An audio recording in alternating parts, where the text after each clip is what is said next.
তাদের প্রতি আমার কোনো দুঃখ ক্ষোভ নেই। তারা এত পরিকল্পনা জানতো না। ক্রিমিনালের মাথায় ক্রিমিনালই থাকে, আর যারা সহজ সরল মানুষ একটা দল করতে হয় করেছে আমরা বুঝি।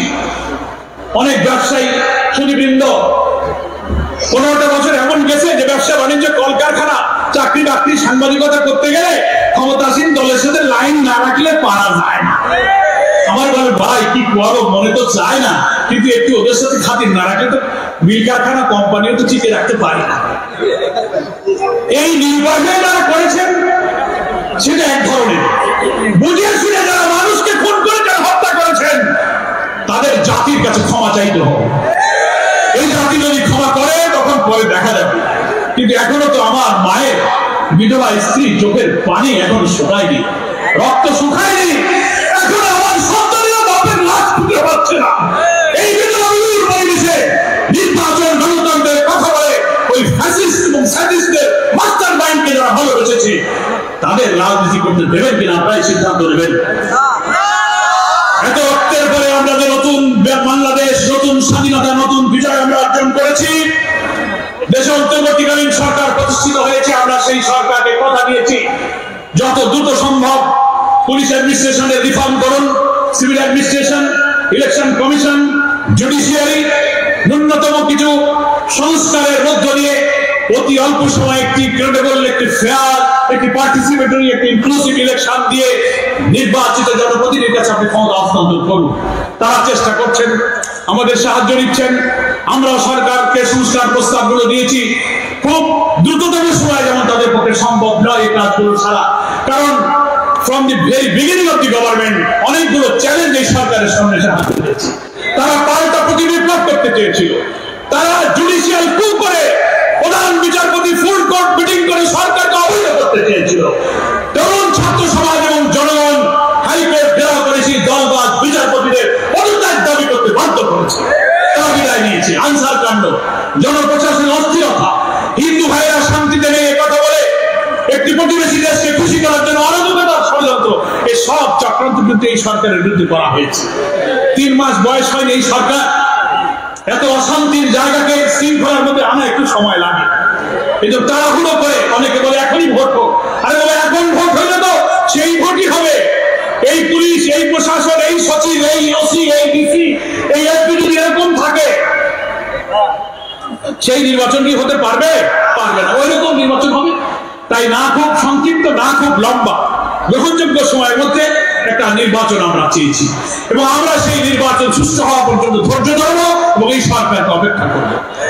এবং আমি বিএনপি ফ্যাসিবাদ বিরোধী আন্দোলনে যত রাজনৈতিক দল ছিলেন, আলেম ওলামা ইসলাম বলতে সকলের কাছে আমি আহ্বান জানাই যে আমরা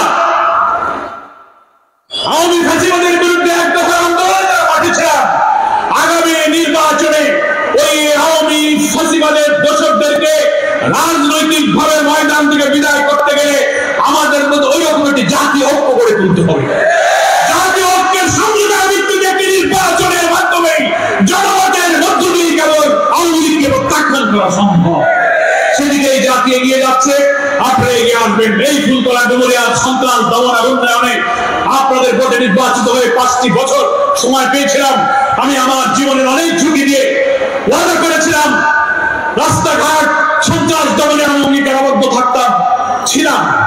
আমি বলেছিলাম 1 টাকা হারাও আমার ফলকমের নিচে যাবে না, আমি সরকার থেকে যা আনতে পারবো তা দিয়ে আমি উন্নয়ন করবো।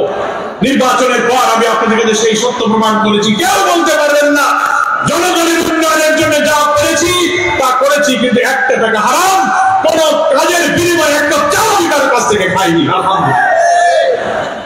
মিল ডাকাতি আজ অধিবর্ষণজনিত জলাবদ্ধতায় আমি মন্ত্রণালয়, সচিব, শেষ কর্তৃপক্ষ, ডিসি, ইউনো, এসপি দফায় দফায় মিটিং করেছি। আমার অনুরোধে ভোলা বরিশাল থেকে পাম্প মেশিন আনা হয়েছে, ড্রেজিং করে কিছু খাল নিষ্কাশন করে পানি খাওয়ার চেষ্টা করা হচ্ছে। শুকনো মৌসুমে সমস্ত সুইচ গেটগুলো আমি পরিষ্কার করতে বলেছি। ওনারা বলেছেন আপনার অনুমতি আমরা পাম্প পাঠিয়েছি। আমার একটা অনুরোধ, সেই পাম্প ওনারা আরো বাড়াবেন। মন্ত্রণালয় থেকে আমার সঙ্গে যোগাযোগ করা হয়েছে, আর কি চান বিল ডাকাতির জন্য আমরা সেটা করতে রাজি আছি। আমরা ইউনোদেরকে দায়িত্ব দিয়েছি, একটা প্রকল্প যাচ্ছে। এটা ছোটখাটো সমস্যা না, বিরাট সমস্যা। হাজার হাজার কোটি টাকার একটা মহা পরিকল্পনা প্রয়োজন, সেটা সরকার সরকারকে গ্রহণ করতে হবে। একসঙ্গে না হলেও নির্বাচিত সরকার আজকে বড় করে করবে, কিন্তু এখন আপাতত এই সমস্যার জন্য অন্তর্বর্তীকালীন সরকারকে আমি অনুরোধ এবং দাবি করেছি। ফুলতলা ডুমুরিয়াবাসী, আমি এই পানি নিষ্কাশন প্রশ্নে যে পাম্পগুলো এসেছে সেগুলো চালাতে গেলে যে বিদ্যুৎ লাগে, আমি পাওয়ার ডেভেলপমেন্ট বোর্ড পল্লী বিদ্যুৎকে অনুরোধ করেছি যে আপনারা কৃষকদের জন্য বিদ্যুৎ আপনারা ফ্রি করে দেন, তাহলে তো পাম্প চালাবে কি। এই সব চেষ্টায় আমরা আছি। এখানে ফুলতলা জামাত ইসলামী মিছিল করেছে, মানববন্ধন করেছে, ডিসির সঙ্গে ডেপুটেশন দিয়েছে, আন্দোলন করে সবকিছু আমরা করেছি। ফলে আমরা আপনাদের সঙ্গে আছি। সন্ত্রাস দমন উন্নয়নের ফুলতলা জনবদ্ধতা নিরসন করে আল্লাহ তাআলা যদি তৌফিক দেন আমাদের আরেকবার একটি সমৃদ্ধ ফুলতলা ডুমুরিয়া করার জন্য আপনাদের খাদেম হিসেবে আল্লাহ তাআলা আমাকে যদি কবুল করেন, আমি আপনাদের পাশে থাকবো ইনশাআল্লাহ। আমার প্রিয় ভাইরা, অমুসলিম হিন্দু ভাইদেরকে আমি এখানে কয়েক দফা মিটিং করে বলেছি, আপনারা আমাদের সাথে থাকুন। আপনাদের নিরাপদ জীবন, ধর্ম পালন, আপনার সহায় সম্পদের উপরে জামাত শিবির কখনো একদিন মাত্র হামলা করেনি। যা করেছে আওয়ামী লীগের লোকেরাই করেছে। আমরা কেউ সংখ্যালঘু বলি না, সব আমরা বাংলাদেশি। আমি 4 ইউনিয়নে হিন্দু ভাইদের নিয়ে কমিটি করা হয়েছে। সাম্প্রদায়িক সম্প্রীতির উজ্জ্বল দৃষ্টান্ত এই বাংলাদেশে আমরা প্রমাণ করবো। ডুমুরিয়ার হিন্দুদের সকালে সম্মেলনে সেই সভাপতিরা বক্তৃতা করেছে, 14 ইউনিয়নে তাদের কমিটি হবে। আপনারা ইউনিয়নে কমিটি করেন, হিন্দু মহাসম্মেলন হবে ডিসেম্বরে ডুমুরিয়াতে। আমরা এবারের নির্বাচনে আল্লাহ যদি বেঁচে এবং তৌফিক দেন, ইনশাআল্লাহ হিন্দু মুসলিম মিলে একটি উন্নয়ন এবং শান্তির জনপদ, সকল ধর্মের মহামিলনে একটি মহা বিজয়ের জন্য আমরা ইনশাআল্লাহ প্রস্তুতি গ্রহণ করছি। আপনারা কি তার সঙ্গে সাথে থাকতে রাজি আছেন? ইসলাম সকলের কল্যাণ, মানব কল্যাণের এক পরিপূর্ণ জীবন বিধান। Islam is only the balanced and complete code of life. মানুষের জীবনের অর্থনীতি, রাজনীতি, সমাজ, পরিবার, রাষ্ট্র, জুডিশিয়ারি, প্রশাসন, সমস্ত স্তরে শান্তি, কল্যাণ সব ধর্মবর্ণের লোকেরা সুফল করবে যদি সেই কল্যাণ রাষ্ট্র প্রতিষ্ঠিত হয়। আজকে 5ই আগস্টের পরে একটা নতুন ডাইমেনশন, নতুন যাত্রা আমরা শুরু করেছি।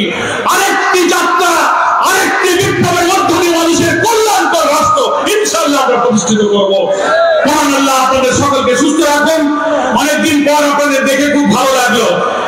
এখানে অনেকেই আছেন যারা হয়তো আমাকে প্রথম আজকে দেখলেন সরাসরি, বলে ভাই আপনারা তো টেলিভিশনে দেখি, সামনাসামনি তো দেখি না।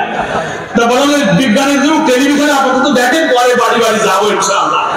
এখন 7.5 বছর আটকায় রাখছে, এখন আল্লাহ পাক মুক্তি দিয়েছে।